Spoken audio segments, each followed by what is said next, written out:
Stories. Why do we tell them? Why do we listen? That's a deep philosophical question, one I'm not really here to answer today. But because we do like stories, I'm here to tell you one. I'm going to tell you a story of my very first official exploit playing Dungeons and Dragons. The year, long ago. The place, college. I was invited to join a D&D group that a friend of mine was running. Now, I grew up hearing all the bad things of Dungeons and Dragons in the 90s.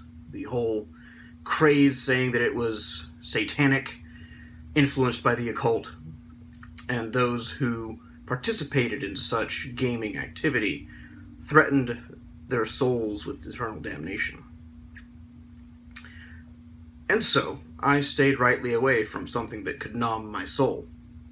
Who wouldn't? Being told such things, and being at the age where we believe what we are told. But this was different. A friend of mine who was running this campaign was thoroughly Christian, and he vowed to take out all the satanic elements of the game, to not have demons or other things plaguing our game night. What's more, he wasn't using the established world set for Dungeons & Dragons. He was using a world set of his own creation, set in a Christian setting, but using the rules as a framework with which to have a fun game experience. So I thought, I trust this man. I trust the people he's invited to play. I'll give it a go. So, begins the time-honored process of character creation. I was on a very strong Oriental kick at the time, before I discovered my current and fervent love of all things Germanic and Norse. And so I crafted a ninja character. Because who doesn't want to be a ninja at some point? I built a ninja. We began the game, as most campaigns do, with the various party members being gathered from wherever, seeking work or meeting in a tavern or wherever. I don't believe we met in a tavern. But we were given our work, which united us together. And that work was to guard a caravan that was traveling into another neighboring land.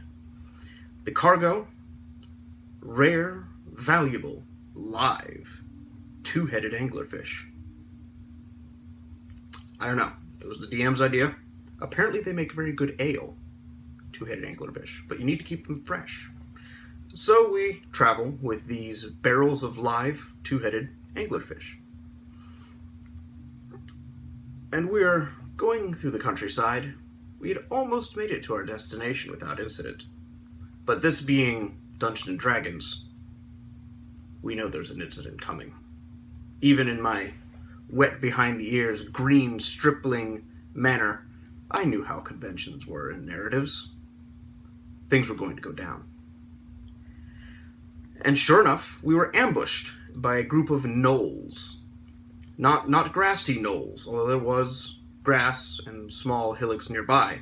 A gnoll, for those of you not familiar, is a hyena-like humanoid. Think a werewolf, only more mangy and permanently in the shape of a hyena man, wearing armor and whatever else he has scrapped together. They ambushed the cargo, not necessarily aware of the intense value of our scaly product, but we were a caravan passing through their realm, and such was fit for pillaging. So we set to our defense. The sorceress was sorcering. The monk was punching things. And I decided to get a tactical advantage. I jumped atop one of the covered wagons and began firing my short bow at a gnoll 15 feet away. I miss. Again. And again.